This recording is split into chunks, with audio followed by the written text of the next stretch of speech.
Rainbow එකේ ප්‍රශ්න මොකක්ද අපි ඊළඟ පියවර ඉති පරීක්ෂණ පුළුවන් තරම් කටනම් කරලා ටේබල් එකට නමක ඒලවත් අනිත් එක කියලා ඒකලෝ අධ්‍යක්ෂක මණ්ඩලය ආයෝජනය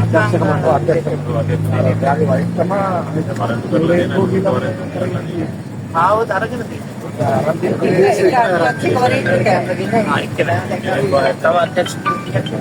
තව ඉන්නවා බිලි දෙන්නවා. එයාට වරෙන්තු දෙනවා. නමුත් අන්නක පොඩි ගන්න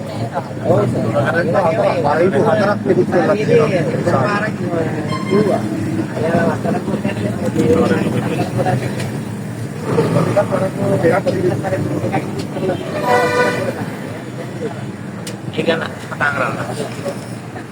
ප්‍රශ්න දෙකම ඔබතුමාගේ ඉලා තියෙනවා අර ටික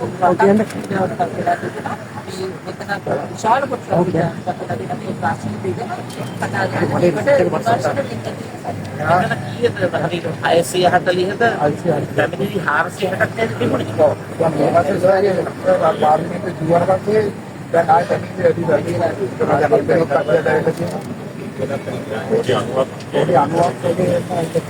එයා බන්ධනාගාරයේ එයා සර්වීය පතකටම තමයි ඒ තමයි මෙයා සති දෙකෙන් දෙකට මේක මෙයා කරගෙන ඒ ඇතුළට යන. එහෙම බන්ධනාගාරයක් ඇතුළත මෙයාට එහෙම කරන්න පුළුවන්. ඒවත් මෙයා කරන්න පාර්ලිමේන්තුවේ කතා කරන්න පොඩි. දැන් වන්දනේ දිගටම කරනවා කියලා කියන්නේ අපේ සල්ලි දෙන්නේ කොහොමද?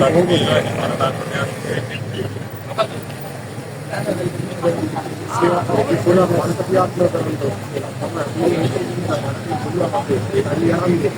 ඒකෙන්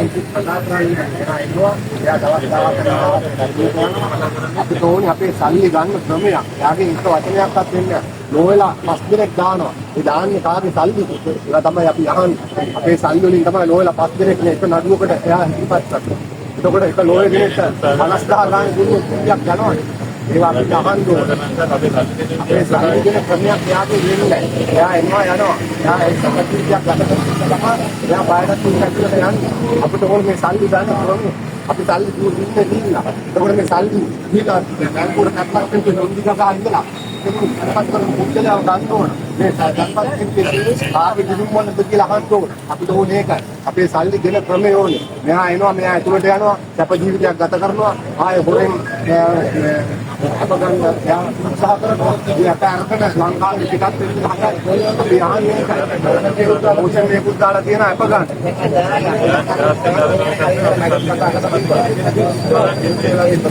ආයතනය කියන්නේ අදිස්සිය මෙයාට අප දෙනවා. මෙයා ලංකාවෙන් පිටත් වෙනවා. ඒක 100ක් අපි ගන්නවා. ඔයෙන් හරි පිටත් වෙනවා. ඒකට ලංකාවේ ඉන්න අංක එකේ CID එකක් තියෙනවා. අපි දන්නවා. මම රටේ සේවකයෙක් හැටියට මම දන්නවා ලංකාවේ ඉන්න අංක එකේ CID එකක්. ඒකට මම ඉන්ස්ටිටියුට් දෙන්නම්. පාතාලි ලෝක මිනිස්සුන් අල්ලගෙන එනවා. ලෝක වටේ ගිහිල්ලා. ඇයි මේ කාන්තාව අල්ලන්න බැරි? ඒ අහන්න ඕන. ඇයි මේ නිසිනව ගන්න බැරි අත්අඩංගුවට? ඇයි චරිත අත්අඩංගුවට ගන්න බැරි? එතකොට CID අධ්‍යක්ෂකතුමා නේද?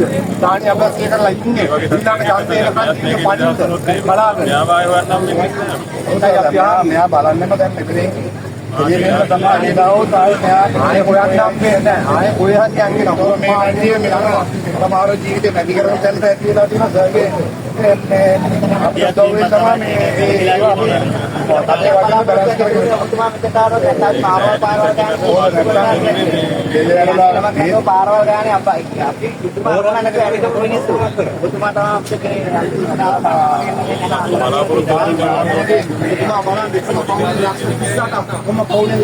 මේ බලනෝරු ඉන්නේ ඉන්නවද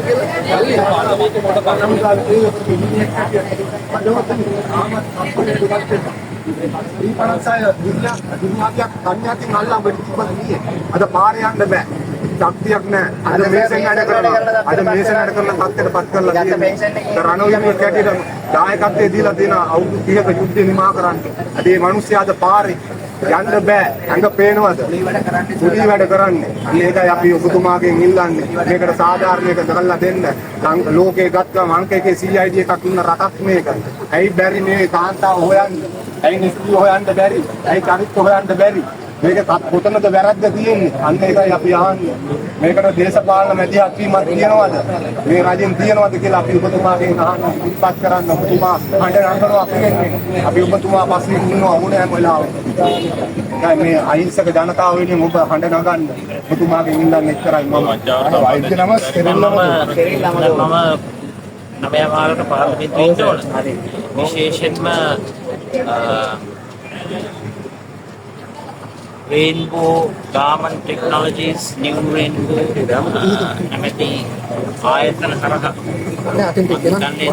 වාර්තා වී තිබෙන ආකාරයට 640කට වැඩි ප්‍රමාණයකට කෝටි 86ක් ඕදන් කියලා දැන් කෝටි 90කට ආසන්නයි කියලා. අත් වශයෙන්ම මේ මෙතන සිද්ධ වෙලා තිබෙන විදේශ රැකියාව වංචාවක්. ඔබතුමන්ලට බලාපොරොත්තුවක් දීලා තිබෙනවා විදේශ රැකියාවකට යවනවායි කියලා. ඒ මුදල් අත් වශයෙන්ම ඔබතුමන්ලාගේ මුදල් වටිනා මුදල්. ඒ කියන්නේ ඔබතුමා රණවීරුවෙක්. අනිත් හැමෝම වගේ කොරාකාපු මුදල් නෙමෙයි.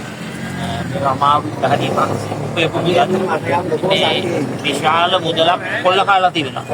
මේ කොල්ල කෑම පිළිබඳව මම එදත් උතනට ආවා. ඒ ආවේ අත් වශයෙන්ම මේ 640 වෙනුවෙන් පාර්ලිමේන්තුවේ හඬ නැගුවා. ඒකට ප්‍රතිචාර ලැබුණා. මම හිතන්නේ අපි පාර්ලිමේන්තුවේ හඬ නැගීමත් එක්ක මේ ප්‍රශ්නේ පිළිබඳව යම්කිසි උනන්දුවක් වැඩි වෙලා තිබෙනවා. ඒ අයත් හැමෝම අවබෝධ කරගන්නට ඕන අපි මේ සිදුවෙන හැම දෙයක් පිළිබඳව හොයලා බලනවා. හැම දෙයක්ම හොයලා බලනවා විතරක් නෙවෙයි අපි විපරම් කරනවා මොකක්ද සිද්ධ වෙන්නේ කියන කාරණාව. ඒත් වශයෙන්ම පිටක පාර්ලිමේන්තුවේ ඉදිරිපත් කරා මේ අපරාධය කරපු සියලු දෙනාම අධිකරණය හමුවට ගෙනවිලා නැහැ. ඒක පිළිබඳව අපි හඩක් නැවත නගන්න. ඒ වගේම පේනවා මේ මේට වැඩිය උනන්දුවෙන් මේ පරීක්ෂක කටයුතු ක්‍රියාත්මක වෙන්නට ඕන. අපේ පැත්තෙන් සමගි ජන බලවේගයේ පැත්තෙන් අපේ ආශා ඇතිනිය රයිටන්නේ නොමිලේ සියලු දෙනා වෙනී සිටිනවා. මම හිතන්නේ ඒක පොඩියක් ශක්තියක්. මොකද දැන් දක්ෂාන්සලා මේ කෝටි 84ක් 86ක් යමන් නැත්නම් කෝටි 90ක් කියලා අද කියනවා. මොකද මේ අකරතැබ් වෙන්න තවත් ආ ඉදිරිපත් වෙලා තියෙනවා. මේ අය වෙනුවෙන් මේ විශාල සේවාවක් කරනවා. මේ අත් වශයෙන්ම මේ පොතේ මේකේ වෘත්තිමය වැඩ කටයුතු පැත්තක තියලා හැබැයි වෘත්තිමය වැඩ කටයුතු වලට මේ අද මේ සුබ සාධන සේවාව රොමිලේ නීති සේවාවක් ලබා දීම අත් වශයෙන්ම පුදුමේන මම අනේක වාරයක් ස්තුතිවන්ත වෙනවා. මොකද දුර්ලභ පුද්ගලෙක් මොකද මේ කිහිප දෙනයි මේ වගේ බරපතල සමාජීය ප්‍රශ්නයක් ඉදිරිපත් වෙන්නේ. ඒක ස්තුති. අත් වශයෙන්ම මේ Rainbow Technologies or New Technologies කියලා ආයතන දෙකක් තියෙනවා. ඒ අයට මොකක් පැහැදිලිව කියන්න කැමතියි. මේ වරණකට සල්ලි ටික ආපහු ජනතාවට ලබා දෙන්න මමත් මගේ කණ්ඩායමත් මේ විද්‍යානුකූල ප්‍රජාතන්ත්‍රවාදී සටනේ ඉන්නවා. හරි ඒක ගැන මේ ප්‍රශ්න කටි කරගන්න එපා. ඒකයි මම අද මට කවුරුත් අද කිව්වේ නැහැ මම හොයාගෙන ආවේ. ඔයගොල්ලෝගේ ගෲප් එකකටත් මම දාලා ඇහුවා මේ අවද දීලා නඩු දිනේ කියලා. මම ඉන්නේ පෞද්ගලික දවසක හමුමු වෙලාවේ මට කිව්වා ඉස්සරේ මේ විශ්වවිද්‍යාල නඩු දිනේ කියන කට ඔක්කොමලා කිව්වා. ඉතින් අපි මේක වෙනුවෙන් අනිවාර්යෙන්ම දැවැන්ත හඬක් නගනවා. අපේ මට්ටමින් කරන්න පුළුවන් උපරිම දේ අපි ඉෂ්ට කරනවා. මේ අනිත් කාරණාව ගැන මම අද පාර්ලිමේන්තුවේ මම මේක ගන්න. මේ බලනකො පාර්ලිමේන්තුවේ මම පාර්ලිමේන්තුවේ ගන්න මොකද ඒවත් දැන් කන පිට හරවන අර්ථයක් තියෙනවා. මේක කියවම තේරෙනවා මේක අපරාධ පරීක්ෂණ දෙපාර්තමේන්තුවේ මම ගන්න බලන්න අද පිළිගන්න ඔව් මේමයි මට කියන්න බෑ මේ කොහොම විෂයන් අද ගන්නවයි කියලා. දැන් අද සිකුරාදා දක්වා තියෙනවා පාර්ලිමේන්තු සැසිවාරය. ඒ සැසිවාරය තුලදී මම ආපහු මේක නගන්න අද මේ කියලා මට කියන්න දෙපාරක් එහෙම බලාපොරොත්තු වෙන්නේ නැහැ කියලා අපි දන්නවා. බලාපොරොත්තු වෙන්නේ කොහොමද අනිවාර්යයෙන්ම දැන් ඕගොල්ලෝ තුන බලාපොරොත්තු කරන්නේ. මේක මම අතාරින්නේ නැහැ. මමත් අතාරින්නේ මගේ පාර්ලිමේන්තු කණ්ඩායම අතාරින්නේ. යුක්තිය සාධාරණත්වයේ ඔබට ඉක්ව වෙනකම් අපි සටන ප්‍රජාතන්ත්‍රවාදී සටන. ඔබතුමා මෙතෙන් ආවට පස්සේ තමයි ටිකක් දුරට හරිය යුක්තිය තුන වෙන්නේ මැඩම් ආවට පස්සේ තමයි අපි නීතිය ඇත්තරුනේ. ඉතල කාල කිසිම නීතිය වෙනුව අපිට කතා වුණා නැහැ. මැඩම් බෑන්ට තමයි මට බගල කතා කරේ මේවයි කියලා මැඩම් ආපු දවසේ ඒක ප්‍රතික්‍රියාවක් තියෙන ඔබතුමා දෙන්න දා විතර. මේ රේන්බෝ එකේ රැකයන් කියනක මගේ ගෑණි නැති වුණා මට. මට ළමයි 4 දෙනෙක් ඉන්නවා. ළමයි 4 දෙනාට වේලක් කා ගන්න බෑද. මගේ වයිෆ් මේ සල්ලිපත් එක්ක සල්ලි දුන්නේ පොලියට හොයලා. පොලියට හොයලා අද පොලිය කාර්යය ගෙදෙට්ට එනවා මං ගෙදර යන්නේ නැහැ. මගේ තාත්තා අසනීප වෙලා මාක අවුරුදු 8ක් ගෙදර හිටියා මට තාත්තා වලදා ගන්න බැරි වුණා ගිය මාසේ නැති වුණා. කීයක් පොලියට සර් ලක්ෂ 15මාරක් ගත්තා මම පොලියට. මගේ යාළුවෙකුට කිව්වට පස්සේ හෙට මෙන්න මේ රේන්බෝ එකෙන් එන්න කියනවා රට යවන්න ලබන සතිය වෙනකොට කියලා කලින් නම් ඒ මනුස්සයා කාර් එකක් පිනස් කරලා ගෙනත් දුන්නේ. පිනස් එක වාද 6ක් ඇරියස් මං ගෙදර යන්නේ. මගේ තාත්තා වලදා ගන්න බැරුව මට මං තාත්තට යාළුවන්ට ගෙදරට ගේන්න කියලා බෑ ගිහිල්ලා ඒකට යුත් කළා ආවේ. ගමේ ඉන්න බෑ සර්. යන්න කියන්නේ. මම වේලක් හරි වේලක් කන්නේ සර්. මගේ වයිෆ් මාත් එක්ක හම්බ වෙලා මේ ප්‍රශ්න උත්තර දෙන්න වයිෆ් ළමයි 4 දෙනා තාල ගිහිල්ලා ඉන්නේ. මගේ අම්මගේ ළඟ ඉන්නේ අම්මත් අතනීපකාරය දැන්. තාත්තා මැරුණා ලාහතයි. තාත්තා මැරුණා ඒ ටික වෙදකම් මට කරගන්න බැරි වුණා. ඇත්ත වශයෙන්ම මෙතන බරපතල සමාජීය ප්‍රශ්නයක් තිබෙනවා. මම දන්න විදිහට මාත් තමා වෙනද මාත් හමුදාවේ ඒ සල්ලි තමයි ඉතලා දාඩිය මාත්‍රේ මේ අපේ මේ දැනට ආට් කෑල්ලක් මේ අතේ තියෙනවා. මේ තියෙනවා. යදිච්ච. කොහොම මේවා කළා සර් අපි ජීවිතේ කප කරලා මම ලක්ෂ 15මාරක් බැන්දා සර්. ලක්ෂ 15මාරක් බැන්දා අවුරුදු 24ක යුද්ධ ඉවර කරන්න හරින් කර මේ සොල්දාදුවත් අපි ඇටිලා මේම කළා අපිට මේම කලකන්නේ. සර් මේක අපිට කරන්න ඕනේ මේ රටේ විදියට මේ වගේ වාංචනිකයෝ පිහි නොවෙන්න මේ මනුස්සෙන්ට දඬුවමක් දෙන්න ඕන. අපි වගේ අතරණියෝ තවත් එකතු කරලා තව මිනිස්සු මේවා කරයි. මෙයාට සාධාරණ මේගොල්ලෝ බලපත්‍රය අර්ථිකවල තියෙන්නේ නේ. ඒක වරද තියෙන්නේ බලපත්‍රය අර්ථිකවල මම මේක ගැන ඔක්කොම විස්තර දන්නවා.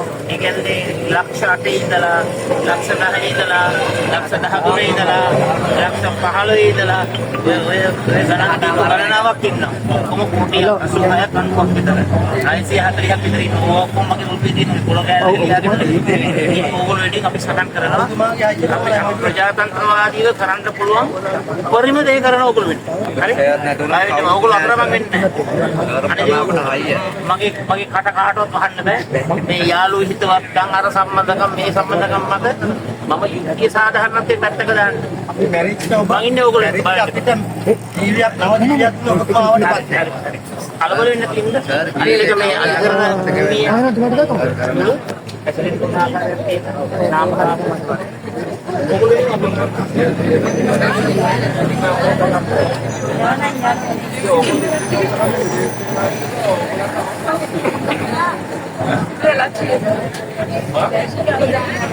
සියලු ලංකාවේ අම්මා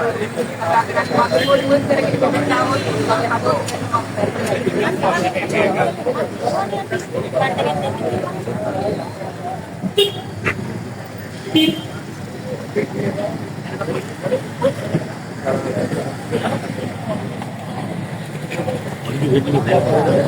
you.